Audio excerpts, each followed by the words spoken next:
Le Seigneur soit avec vous. Avec votre esprit. Évangile de Jésus-Christ selon saint Marc. Gloire à toi, Seigneur. En ce temps-là, Jésus se mettait en route quand un homme accourut et tombant à ses genoux lui demanda « Maître, que dois-je faire pour avoir la vie éternelle en héritage ?» Jésus lui dit « Pourquoi dire que je suis bon ? Personne n'est bon sinon Dieu seul. Connais les commandements, ne commets pas de meurtre, ne commets pas d'adultère, ne commets pas de vol, ne porte pas de faux témoignages, ne fais pas de tort à personne, honore ton père et ta mère. » L'homme répondit « Maître, tout cela je l'ai observé depuis ma jeunesse. » Jésus posa son regard sur lui et il l'aima. Il lui dit « Une seule chose te manque. Va, vends ce que tu as et donne-le aux pauvres. Alors tu auras un trésor au ciel. Viens, suis-moi. » Mais lui, à ces mots, devint sombre et s'en alla tout triste, car il avait de grands biens. Alors Jésus regarda autour de lui et dit à ses disciples, « Comme il sera difficile à ceux qui possèdent des richesses d'entrer dans le royaume de Dieu. » Les disciples étaient stupéfaits de ces paroles. Jésus, reprenant la parole, leur dit, « Mes enfants, comme il est difficile d'entrer dans le royaume de Dieu, il est plus facile à un chameau de passer par le trou de l'aiguille qu'à un riche d'entrer dans le royaume de Dieu. » De plus en plus déconcertés, les disciples se demandaient entre eux, « Mais alors qui peut être sauvé ?» Jésus les regarde et dit, « Pour les hommes, c'est impossible, mais pas pour Dieu, car tout est possible à Dieu. » Pierre se mit à dire à Jésus, « Voilà ce que nous avons tout quitté pour te suivre. » Jésus déclara, « Amen, amen, je vous le dis, nul n'aura quitté à cause de moi et de l'Évangile une maison, des frères, des sœurs, une mère, un père, des enfants ou une terre, sans qu'il reçoive en ce temps déjà le centuple. Maison, frères, sœurs, mères, enfants et terres, avec des persécutions. Et dans le monde à venir, la vie éternelle. » Acclamons la parole de Dieu. Louange à toi, Seigneur Jésus.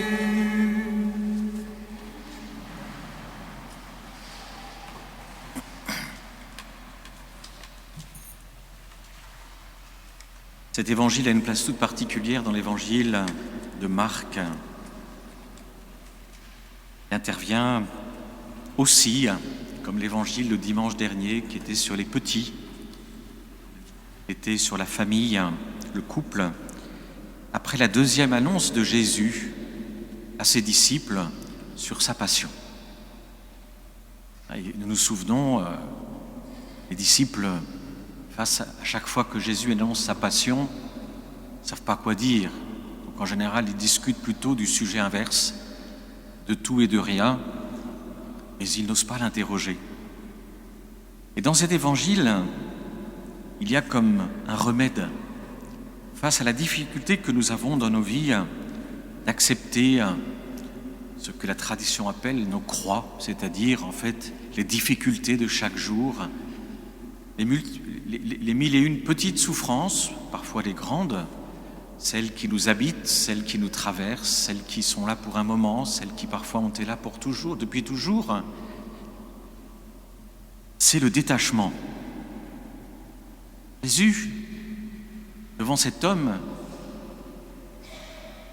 jeune, riche, et il a tout pour son futur, il y a une question qui est magnifique. Magnifique quand quelqu'un, vous voyez, jeune, riche, aujourd'hui vient vous voir et dit « Que dois-je faire de bon pour avoir la vie éternelle en héritage ?» On se dit « Ah ben celui-là, D'où viens-tu? D'où sors-tu? C'est magnifique comme question. Question qui est profonde, qui est belle. Dire, mais Seigneur, voilà, j'ai compris quelque chose de ton enseignement. Je comprends que là est l'essentiel. Que dois-je faire de bon? Alors Jésus lui rappelle d'abord des choses qui sont toutes simples. Il y a bien une manière de vivre, de lire cet évangile, mais je ne m'attardais que sur quelques points. Mais il va d'abord lui rappeler des choses simples, des choses sur lesquelles on peut revenir, les 10 paroles, les 10 commandements. Si on peut s'interroger, je ne le ferai pas avec vous aujourd'hui, mais pourquoi Jésus a omis le plus grand et le premier de tous? Et finalement, Jésus va aller au cœur de ce qui fait que cet homme n'est pas prêt ou n'est pas encore prêt, peut-être sera prêt plus tard, mais dans cet évangile, il ne peut pas répondre à ce désir qui pourtant l'habite et qui lui a fait accourir, nous disait le début de l'évangile, un homme accouru et tombant à ses genoux lui demanda, donc une demande pressante, profonde, il y a une intensité dans cette demande. Et voilà que cet homme va partir tout triste. Tout triste parce qu'il a de grands biens. Le détachement, c'est pas simplement, ça n'est pas de ne pas avoir, de ne plus avoir, de peu avoir ou d'avoir beaucoup. Le détachement, c'est d'abord quelque chose d'intérieur. On peut vivre très, très, très attaché à une chose ou être très, très détaché au milieu de beaucoup de choses. Le détachement est quelque chose d'intérieur. Et j'aime la réaction des disciples, qui nous rassure, parce que finalement, c'est la nôtre. Les disciples étaient stupéfaits de ces paroles. Ils sont comme interdits. Et dans un autre évangile, je crois que c'est Luc, c'est Luc ou Matthieu, l'un d'entre eux dira « Alors, qui donc peut être sauvé ?» C'est le drame. On se dit, mais si vraiment de te suivre demande ce détachement, qui peut te suivre, Seigneur? Qui peut en être là? Personne. Personne. Autrement dit, le détachement, ça n'est pas de prendre un sécateur et de se dire « je vais me détacher ». Et schlac, schlac, schlac. Vous voyez, je coupe. Ça s'appelle le massacre. Et ce qu'il ne faut surtout pas faire avec un arbre fruitier. On dit, oh, vous voyez, il y a trop de trucs. Et puis on arrive et puis on coupe dans tous les sens. On tue l'arbre. Donc en fait, le détachement ne nous appartient pas quelque part. C'est l'œuvre de Dieu en nous. Par contre, ce qui va être important, c'est notre disposition. C'est notre bonne disposition à entrer dans ce détachement. Pour que l'œuvre de Dieu se fasse en nous. Pour que l'œuvre de Dieu puisse continuer à se faire. Et l'image du chameau, en fait, qui nous paraît toujours un peu désuète, parce que nous imaginons le trou de l'aiguille, qui n'y a pas pensé, je veux dire, moi, c'est ce que j'ai cru pendant quelques dizaines d'années, c'était vraiment le trou d'une aiguille à coudre.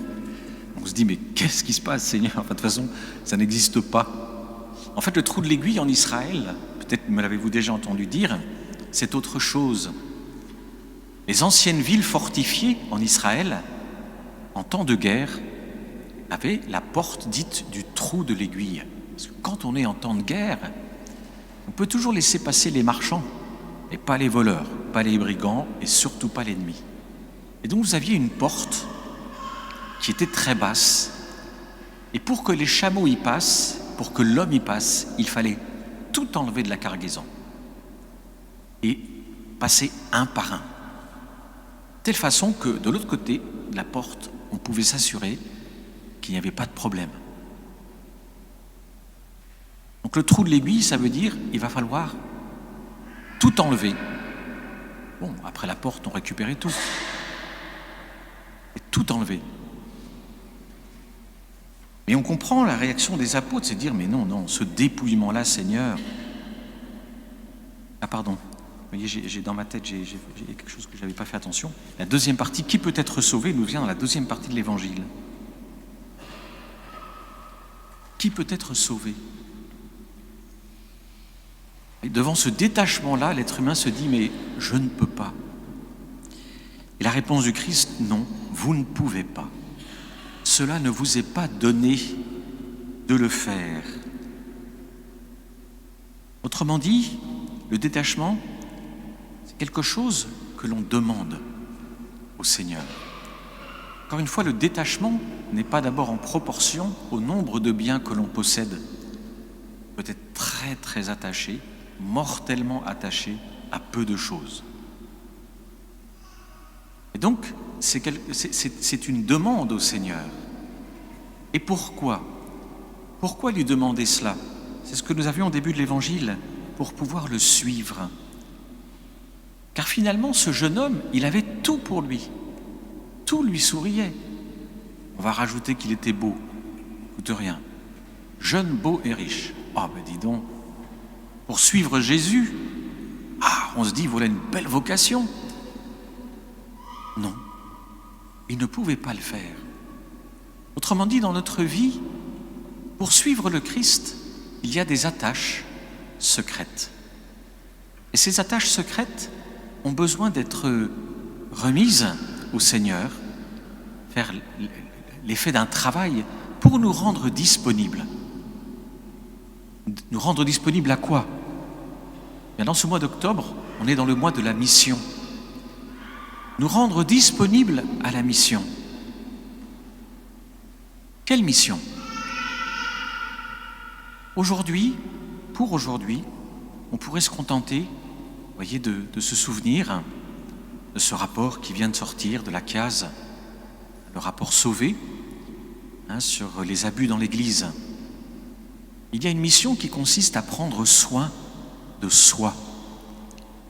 Quand on est malade, on prend soin de son corps. On prend du temps pour soi et il faut le faire. Si au moment d'être malade, on en fait plus, alors, à un moment donné, on est obligé de s'arrêter. Plus longtemps souvent qu'on ne le souhaitait avant. Prendre soin de soi, prendre soin de son propre corps est une nécessité pour pouvoir mieux donner, mieux se donner. Alors, devant ce rapport, il y aura toujours beaucoup de réactions différentes. Beaucoup vont réagir par la colère, puisque de toutes les façons, les médias vont s'en servir pour salir un peu plus l'Église, parce que beaucoup pensent qu'on en a déjà trop parlé.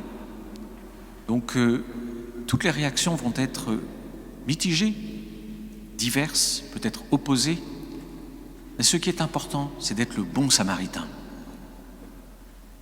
Et pour être le bon samaritain, et donc pour suivre le Christ sur ce chemin, il faut aussi se détacher quelque part de ses opinions, de soi. C'est d'avoir une oreille attentive, une parole de bienveillance. Il ne s'agit pas de se prendre pour un sauveur quand on rencontre de telles personnes, ou si l'on fait simplement que prier parce qu'on n'en connaît aucune. C'est déjà bien si on prend un engagement de prière pour que le Seigneur suscite des personnes, suscite des associations, des prêtres, qui aient cette mission d'aider le corps du Christ, qui est l'Église, à se guérir, à être guéri par la grâce. Le corps ne peut vraiment être missionnaire que s'il est en bonne santé. Si l'Église est en mauvaise santé, elle doit prendre soin d'elle-même. Donc il est important de nous détacher peut-être de nos opinions, parfois de nos colères, pour accepter d'être le bon samaritain, soit par la prière, soit par la parole, une parole de bienveillance, soit par un regard, soit parfois par le silence, car si on ne sait rien dire, on ne sait pas quoi dire, il vaut mieux se taire. Mais de toutes les façons, il y a un ministère de compassion qui vient de s'ouvrir. Devant ces nouvelles, certaines paraissent écrasantes, c'est la compassion. C'est ce mystère du bon samaritain, de Jésus qui guérit, qui est le médecin, qui est le bon pasteur. Il peut s'ouvrir dans nos cœurs. Pour cela, pour faire ce chemin-là, et parfois pour cheminer avec quelqu'un qui est dans cette situation, eh bien, il faut se rendre disponible. Et on sait que donner de son temps aujourd'hui, c'est redoutable, puisque le temps, c'est un bien si précieux. On le remplit, on le remplit, on le remplit, on le remplit, on le remplit, pour faire plein de choses. Et dès qu'on va nous enlever un petit morceau, c'est impossible. On ne peut pas, c'est infaisable. On a tellement tout bouclé que non, enfin vraiment, on n'a pas le temps en fait. Donc il y a peut-être un détachement intérieur, quelque chose à laisser partir de notre temps, de notre répartition dans le temps, des priorités dans le temps, pour pouvoir nous ouvrir, encore une fois, peut-être parfois, si nous ne rencontrons personne, à la prière. Prier quotidiennement pour que ce corps de l'Église qui aujourd'hui se dévoile si blessé, si profondément meurtri, puisse se guérir, que c'est important. On ne peut pas passer à côté d'une telle mission. Surtout que qu'est-ce qui s'est passé pour ces gens? Et je trouve qu'à cet égard, cet évangile est magnifique. Qu'est-ce qui s'est passé? C'est qu'au moment où eux-mêmes étaient dans leur vie, comme un jeune homme, une jeune fille qui cherchait Dieu et qui est allé voir celui qui parlait pour avoir une réponse sur la vie éternelle, ils ont rencontré la mort intérieure. Au lieu de rencontrer le visage du Christ, ils ont rencontré quelqu'un qui les a plongés dans un marasme intérieur, qui souvent a abîmé une structure psychologique qui n'était pas encore formée ou qui s'est déformée, qui s'est parfois même profondément abîmée et qui a altéré de façon profonde, parfois radicale, leur chemin vers Dieu. Et ils étaient comme ce jeune homme. Ils venaient chercher tout simplement une réponse. Ils venaient vers l'Église, enthousiastes, accourus, tombant à genoux, lui demanda. Et donc il y a beaucoup de prières à faire, parce que tout cela a abîmé la confiance dans le corps du Christ. Et vous avez une mission, parce que bien souvent, quand la confiance est perdue dans le prêtre, et on a besoin de quelqu'un d'autre pour pouvoir s'épancher, parler, accepter, non pas de se donner la mission de sauveur, il y a un dicton mexicain que j'aime à citer, et donc à traduire, et qui dit « Si vous entrez comme sauveur, vous sortirez crucifié ». Ça veut dire « Ne jouez pas au sauveur, vous sortirez complètement malmené, vous n'aurez sauvé personne, et vous ferez du mal à vous-même comme à l'autre ». Il ne s'agit pas d'entrer comme sauveur ou de prétendre à ce que nous ne sommes pas, mais d'avoir du temps. Un temps, il ne s'agit pas de perdre, vous voyez, il ne s'agit pas non plus d'être le guérisseur ou le médecin, c'est un temps précis, mais un temps dans lequel on puisse écouter, avoir une parole et une prière. C'est pour ça qu'encore une fois, je reviens à cela, parce que pour beaucoup d'entre vous, vous ne vous sentez pas directement concernés, mais la prière, oui, de prier tous les jours pour que ce corps du Christ maintenant puisse se guérir. Et puis guérir aussi, vous savez, les prêtres qui travaillent bien, parce qu'il y en a aussi toujours. Vous connaissez le dicton chinois qui dit qu'on entend l'arbre qui tombe dans la forêt, mais on n'entend pas la forêt qui pousse. Alors c'est sûr que quand il y a beaucoup d'arbres qui tombent, et de très très gros arbres qui sont tombés au milieu de la forêt, ça s'entend. Et surtout, ça perturbe profondément. La forêt continue de pousser. Et donc de prier aussi pour des prêtres qui parfois sont dans la colère, parce que eux-mêmes vivent le fait que leur relation au peuple de Dieu ou du peuple de Dieu à leur ministère est modifiée, que les regards sont changés, que parfois les choses sont devenues difficiles, qu'il y a des remarques, des attaques, qu'ils vivent difficilement. Ils ne savent pas toujours comment vivre. Et donc ils ont aussi besoin de la prière. Donc prenons conscience peut-être aussi en ce mois de la mission que nous sommes le corps du Christ, et que ce corps a besoin de se soigner. Et donc que ça soit par la parole, par l'écoute, que ça soit par la prière, demandons cette grâce de nous ouvrir, de nous rendre disponibles avec le Christ pour être un bon ou une bonne Samaritains, Samaritaines.